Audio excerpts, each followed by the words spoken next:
Sejam bem-vindos mais uma vez aqui ao canal Ser Político. Dessa vez agora eu vou entrevistar aqui meu amigo Ademir Venil. Vamos fazer um bate-papo aqui sobre algumas coisas que estão acontecendo. Ademir, se apresente aí. Bom, Braga, obrigado pelo convite, né? Sempre bom a gente voltar a bater papo, né? E se esse papo também pudesse ser proveitoso também para levar um pouco mais de ideias, né? De discussões daquilo que é importante na nossa vida cotidiana, melhor ainda, né? Meu nome é Ademir, né? Sou psicólogo e já atuei na saúde, hoje eu atuo na assistência, também no sistema prisional e na APAE. Então, mas eu também gosto muito de discutir as questões das transformações que a gente tem passado, né? Tem muita gente que pergunta assim, né, já que o meu modo de tentar enxergar as coisas e discutir é pela via da psicanálise, né? Muita gente pergunta, mas a psicanálise não é uma clínica, né, para tratar de sintomas de um sujeito?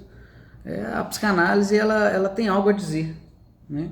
Tem algo a dizer sobre o sintoma de determinado sujeito, né, dentro do tratamento clínico dele, mas também sempre tem algo a dizer sobre os sintomas que estão acontecendo na nossa sociedade ou em determinado grupo, né? A psicanálise ela traz a questão freudiana, o inconsciente, as relações, para enxergar um outro ponto de vista e talvez alguns que estejam obscuros, né? Fazendo então uma contribuição com as outras áreas de conhecimento para tentar elucidar melhor as situações. Tá, vamos pegar um gancho então e levar isso para uma situação que a gente tem vivido nos últimos meses, vamos dizer assim, desde da metade do ano passado para cá, que foi o período mais agudo das eleições. De lá para cá, nós tivemos um discurso, pelo menos para nós, a nossa sociedade brasileira, um discurso novo, um discurso diferente, que apesar de a gente já ter escutado esse discurso no Congresso algumas vezes, ele acabou tomando conta de boa parte da sociedade e, vamos dizer assim, entre aspas, ele vingou a ponto de eleger um presidente de cunho fascista. Sim. Né? Por que esse tipo de discurso pegou na nossa sociedade? Então, na verdade, assim, uma coisa que foi construída, né? Não vou dizer que intencionalmente que alguém pegou e maculou ano após ano, olha, vamos fazer isso, fazer aquilo, no final nós vamos eleger um projeto ultraconservador. Não penso, acho que as coisas foram acontecendo e as pessoas foram aproveitando as oportunidades para aquilo que elas consideravam que deveria ser feito. Mas esse discurso, aí você muito bem disse, né? É um discurso fascista. Isso aí, muitas vezes, quando a gente fala do fascismo e fala que Bolsonaro é fascista, algumas pessoas só entendem que a gente está xingando. Não é simplesmente isso, existem características de discurso, de fazer, de atuar, pensamentos que caracterizam o fascismo, né? E dessa forma, o Bolsonaro e outras pessoas que semelhantes a ele trazem o discurso fascista. Então é uma questão objetiva, não é simplesmente um xingamento, né? Bem definido em psicologia das massas, né? Acho Sim. Bem definido. Você pode pegar Freud, né? A psicologia das massas e análise do eu, como você pode pegar o célebre texto do Adorno, que é a teoria freudiana da propaganda fascista, né? O Reich também faz uma contribuição interessante sobre o fascismo. E pensando, como você falou, né, o que fez as pessoas engajarem, né, nesse discurso? Uma das coisas que a gente observa nesses textos que convergem, né, é que grande parte das pessoas que assimilam o discurso fascista, elas vêm de sucessivos fracassos. Então, se a gente pensar que a direita mais neoliberal, né, talvez com certo receio desse discurso, de fazer o discurso fascista, tenha vindo de vários fracassos, né, e aí sobrou o quê?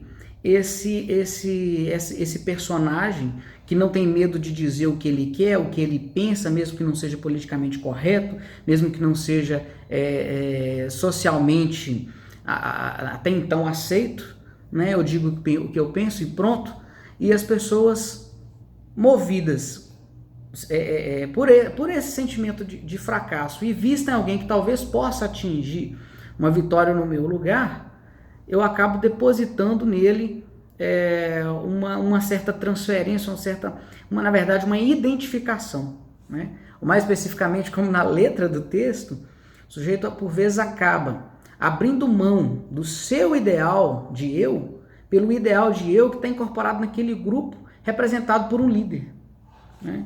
Mas aí só para entender um pouco mais essa questão. Então, esse discurso, essa forma de pensamento, ela já estava na pessoa ou ele foi levado através de um grupo de pessoas, por exemplo, de trabalho, de escola, de amigos, boteco, etc. Ele já tinha aquele discurso ou uma pessoa que até um certo tempo ela rejeitava, mas aí, através do convívio, do social, ele foi levado a isso?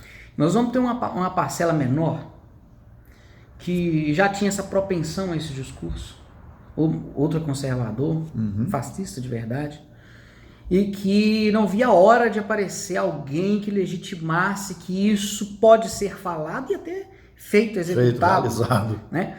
Mas existe uma outra gama muito grande de pessoas que não conseguem assimilar assim, esse discurso fascista logo de cara. Por quê? Por mais que concorde com uma coisa ou com outra, tem uma série de outras coisas que ela se vê assim, de frente. Aí é a função daqueles que já estão incorporados nesse grupo de favorecer a identificação. Então, às vezes eu não me identifico diretamente com aquele que foi colocado como líder, aquele que representa o grupo, mas eu me identifico com o meu vizinho que está lá, com o meu familiar que está lá, eu começo a achar, e quanto mais pessoas agem como se fosse normal aquele discurso, mais fácil fica também entrar nesse discurso e colocar no grupo. E aí, depois que está lá dentro, que já assumiu essa postura... Mas isso aí para uma necessidade de aceitação desse grupo? Na verdade, os grupos, né? Não só... Os grupos têm uma tendência muito forte a diminuir as diferenças que existem entre as pessoas que estão lá dentro e maximizar as diferenças daqueles que estão fora do grupo. Isso vai acontecer em grupos religiosos, no próprio exército, o Freud vai falar muito disso, né? Um pouco do que Pierre Bourdieu fala pra gente na obra de Bourdieu. Sim, mas aí vou dar um exemplo simples. Quando se teve a ideia de fazer os jogos de torcidas rivais com uma torcida única, aconteceu as brigas entre torcidas organizadas do mesmo time. Enquanto estava ali, né, a torcida do Galo e a torcida do Cruzeiro brigando, não, vamos separar então para não brigar. Aí a Máfia Azul passou a brigar com a Mancha Azul. Então já não é mais um grupo de cruzeirenses, agora é um grupo de dois grupos, um de uma torcida e outro de outra. E aí, aquele que não é incorporado ao grupo, como se não fosse tão grave eu fazer com aquele que está de fora, como se eu fizesse com o que está dentro. Então há essa incorporação, né? Vamos dizer assim, o Freud fala, né? O eu se dilui dentro da massa e parece que é tudo uma coisa só.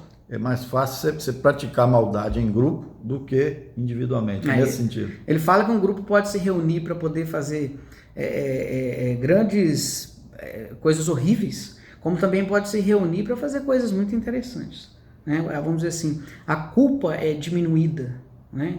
E o sentimento de força, de potência é aumentado. É verdade.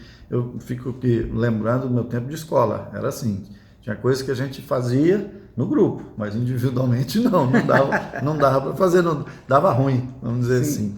Agora, bom, então já deu para perceber que existia já esse discurso numa parte da sociedade, outra parte foi levada pelos grupos. Agora, esse grupo que hoje está no poder central, não é hegemônico, é claro, mas ele tem muito poder, tem muita força. E ele tem um discurso, vamos dizer assim, de eliminação dos contrários. Essa eliminação dos contrários, que é base do fascismo, enfim, esse discurso de eliminação dos contrários, seja através de um discurso pesado ou até mesmo da eliminação física, ela, na sua visão, ela tem possibilidade de crescer, esse discurso tem possibilidade de crescer nesse grupo nesse grupo de pessoas que foi levada a eleger ele, mas que não trazia até então esse discurso pessoal, mas que agora no grupo está aplaudindo, está no oba-oba. Ou pode ser o contrário, esse tipo de discurso pode se tornar muito pesado e expulsar essas pessoas. Estou perguntando isso muito levando em consideração as últimas pesquisas, onde a rejeição ao governo dele aumentou muito, mas a rejeição pessoal dele, aliás, a aceitação pessoal dele caiu, mas caiu pouco ainda. Eu acho que 3%. É nesse sentido. São basicamente duas coisas que a pessoa precisa assimilar para entrar num grupo de pensamento tão fechado, né? Primeiro, de que aquilo que está sendo dito e feito por aquele grupo não é tão pesado assim. Sim. Então, se a pessoa começa a achar que o que está acontecendo agora é pesado, ela pode começar a repensar. Mas, se os agitadores, como o Theodor Adorno usa o termo, né, agitadores, se os agitadores conseguirem causar nas pessoas que estão dentro desse grupo o medo e o ódio desses contrários que você está dizendo, né, que ainda hoje usa assim, o discurso contra os comunistas, né, que o comunista, no sentido que eles dizem, nem existe, vamos ser sinceros, não existe, claro. É provocado na população o medo de um bicho-papão. Exatamente. É um bicho-papão. Então tem um bicho-papão ali que ninguém viu, né, nunca teve isso no Brasil, nunca aconteceu, mas a ameaça está aí. Né? A ameaça está aí e eles são perigosos e eles são imorais, né? Eles são contra a família, são contra a religião, são contra tudo. Então nós precisamos, entra um discurso de defesa, né, contra algo que é muito perigoso, quando na verdade o que se faz é um ataque e de certa maneira há pessoas indefesas. Porque o que se pretende fazer é atacar a parcela que é mais pobre, a parcela que tem menos informação, a parcela que é mais fragilizada, que é quem está mais sofrendo. Né? Então, na verdade, subverte, as pessoas acreditam que estão ajudando a combater e defender a nação de um mal poderoso, enquanto, na verdade, aquele que está realmente fazendo uso dessa força e dessa massa imensa está fazendo uso contra pessoas que nós deveríamos estar protegendo.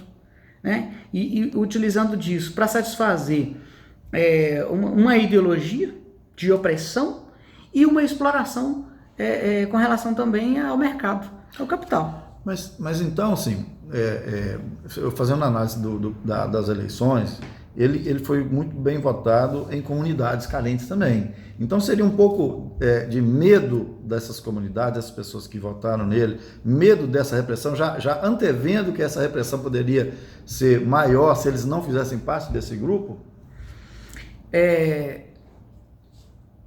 Na hora que o Freud vai falar sobre o porquê, que quando as pessoas, aí a gente vamos entrar agora no momento atual, por que as pessoas defendem veementemente aquele que está, na verdade, oprimindo a elas? Essa é a grande pergunta, Sim, né? A pergunta Freud, a ser respondida agora, né? Freud fala sobre isso e o Adorno também fala muito sobre isso. Ele fala o seguinte: nós temos uma necessidade, principalmente aqueles que têm um sentimento de fracasso, de ter alguém a quem, vamos dizer assim, ser vitorioso no meu lugar. Nós, de certa maneira, temos uma necessidade de ser comandados. Sim. De ter alguém forte que lidere. E ainda que esse alguém seja opressor quanto a mim, ainda que ele me pisoteie, se ele faz com que eu consiga pisotear quem está embaixo, está compensado. É exatamente isso que os nossos teóricos fazem, a discussão que eles fazem desde a época de discutir Hitler, e a gente continua vendo que, na verdade, há uma repetição. Isso, né? Explica muito a nossa atual classe média, né? A classe média. Né? Agora, a população mais carente, infelizmente, ela carece, muitas vezes, da informação correta, e elas são bombardeadas o tempo inteiro de sugestão. Né? Sugestão no sentido não hipnótico, né? A hipnose seria no estado, vamos dizer assim, entre o sonho e a vigília, mas a sugestão na vigília, ou seja, acordado, também é poderosíssima. Alguém que está numa posição dita superior, daquele que sabe, daquele que pode, daquele que tem o conhecimento ou o poder maior, a sugestão dele sobre aqueles que estão se sentindo inferiores e fragilizados é enorme, né? É um dos cuidados que toda pessoa numa posição de médico, de terapeuta, de professor, né, de gerente, tem que ter muito cuidado com o poder que às vezes ele tem e nem sabe sobre o grupo que ele está comandando ou que ele está movimentando, né? O Paulo Freire também fala em Pedagogia do Oprimido que a gente tem que tomar cuidado para não fazer o oprimido despertar o desejo de se tornar opressor. Né? E aí, essa massa mais fragilizada é bombardeada, principalmente pela grande mídia, né, do que é a verdade, e aí vem a outra característica da propaganda fascista, né, a famosa frase, né, repetir a mentira até que ela se torne verdade. Uhum. A direita hoje, inclusive aqueles que até então se demonstravam mais democráticos, mas ao abraçar Bolsonaro abrem mão disso,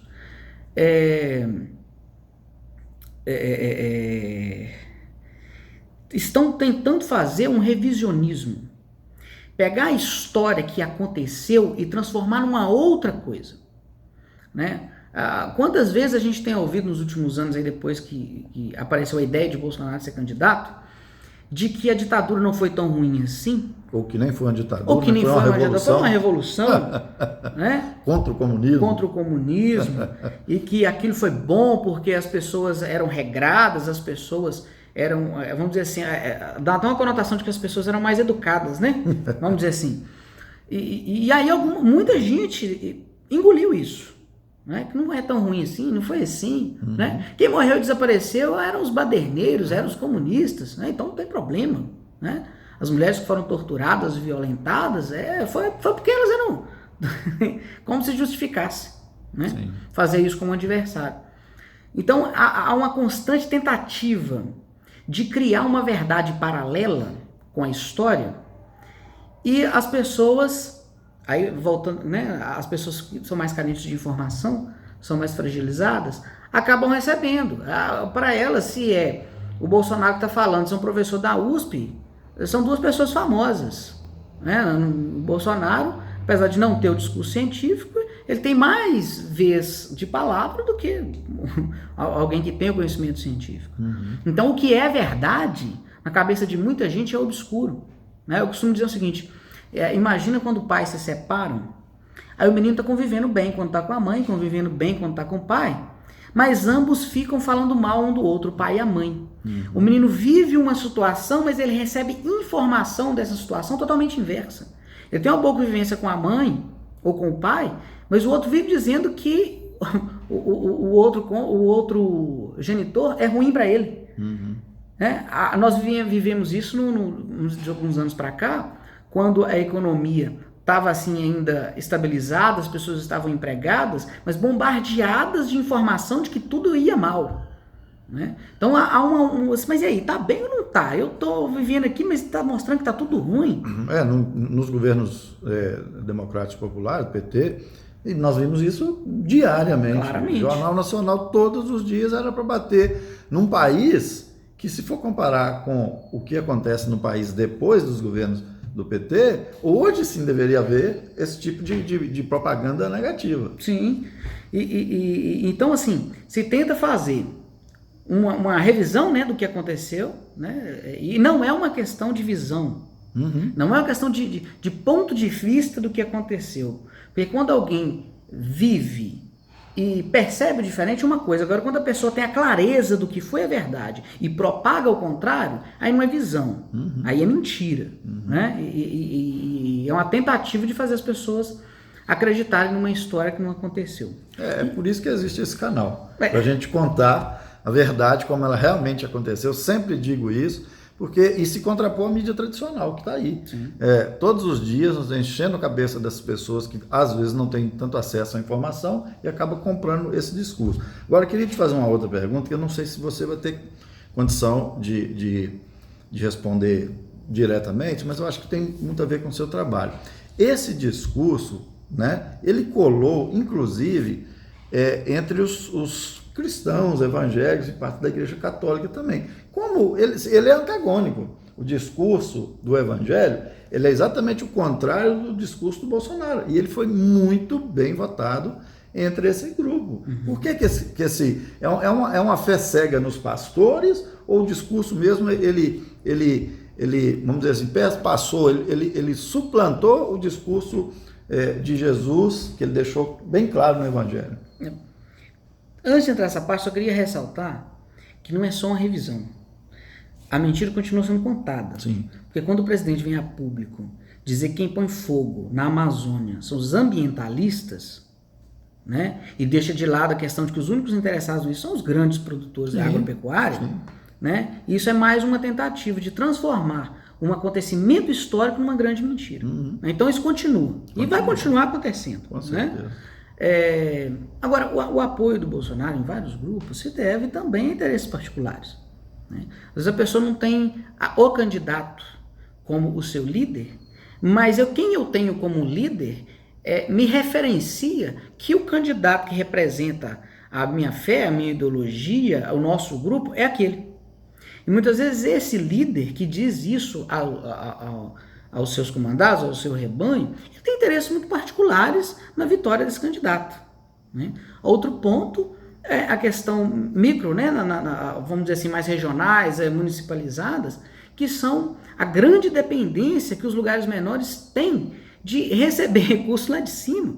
E muitas vezes as pessoas que estão disputando aqui para governar aqui embaixo não têm o pensamento fascista, mas como ele vem de uma recorrente oposição ao PT e à esquerda, ele acaba sendo obrigado, entre aspas, a assumir a única opção que tinha contra o velho inimigo PT, que foi o Bolsonaro.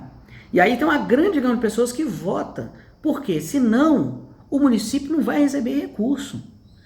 Se o outro candidato ganhar, o meu prefeito não vai conseguir nada para a minha cidade. O meu governador não vai conseguir nada para o meu estado. E aí a gente vota em emenda parlamentar, a gente vota em repasse de recurso politicamente arranjado e não vota em candidatos que se comprometem com os interesses da nossa classe, da classe trabalhadora, da classe que realmente precisa de um apreço maior dos governantes. Então isso é uma grande... Aí nós entramos na questão do uso da religião como artifício para o capital e também do sistema político nosso, que já passou da hora de ter uma grande mudança. É verdade, uma reforma política é mais do que necessária. Na verdade, muitas pessoas são levadas a acreditar no discurso, na verdade, não por concordar com o discurso, mas porque tem vários fatores que levam a acabar aceitando. Entendi. Bom, é isso. Eu queria te agradecer demais. Eu acho assim, pensando aqui, né, enquanto você falava, eu também pensando em algumas coisas, a gente teria muita coisa para falar. Muita coisa. E aí eu já quero novamente fazer o convite, assim que você estiver vindo por aqui, me avisa, ver se a gente faz mais alguns vídeos aí. Podemos fazer alguns e eu vou divulgando aos poucos, para não ficar muito extenso também. Mas eu quero te agradecer demais.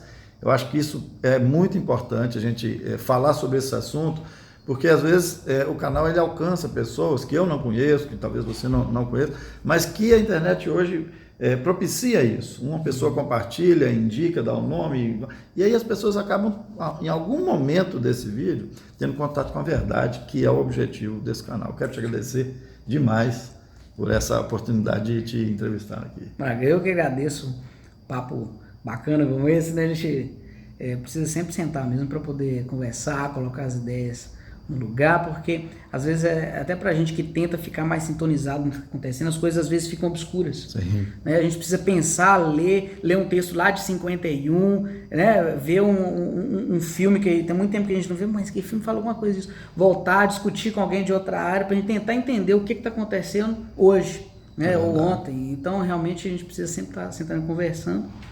E eu queria deixar um último recado, que eu tenho me preocupado. Sim, fica à vontade. Porque às vezes quando a gente fala dos Minions, às vezes a gente enxerga eles no lugar errado.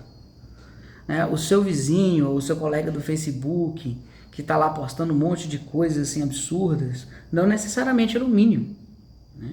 Na verdade, ele está sendo tão vítima, né, quanto todos nós. Né? E o que acontece nessa identificação das pessoas que não são fascistas, com aquele pequeno grupo que se a gente reforçar isso, né, apontar para o sujeito, né, reforçar a identificação dele com os fascistas, nós não vamos conseguir sair disso nunca. Vai ser difícil. Nós precisamos trazê-los, mostrar para eles o que está acontecendo, né? E aí a razão última de aderir ao fascismo não é racional. Essa é a grande questão, né, que se discute já há muito tempo. Ela não é racional, né? O seu amigo está defendendo coisas que são contra ele, e está fazendo isso porque não é uma questão racional, é uma questão passional, é uma questão emocional. E é com isso que quem realmente está sendo racional lá em cima conta. Então a gente precisa ter isso em mente, entender isso, não sermos tão passionais assim para o lado do ódio como eles criaram para cima, inclusive amigos deixando de ser amigos por causa disso. Não é disso que se trata. Então é uma ressalva que eu queria fazer. E muito importante. Né, de a gente não reforçar a identificação ao fascismo, né, de não cair. Né, eles estão caindo, indo, e nós estamos caindo, batendo neles. Não é assim que nós vamos resolver. Nós precisamos entender que o bicho-papão é outro. É verdade. É isso aí. Eu agradeço demais vocês e, mais uma vez, o canal Ser Político está aqui para mostrar a verdade sobre um ângulo diferente da mídia tradicional. Um abraço.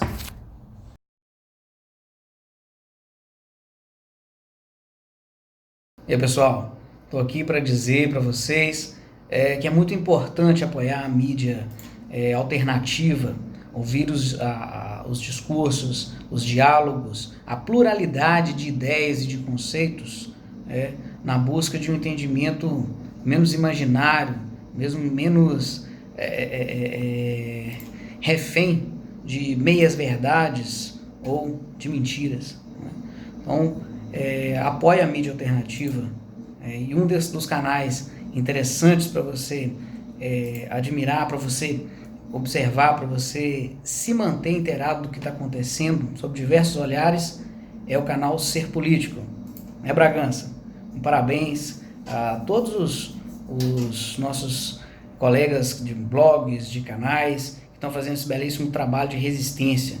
Né? Um abraço especial ao meu amigo Bragança. Parabéns. Até mais.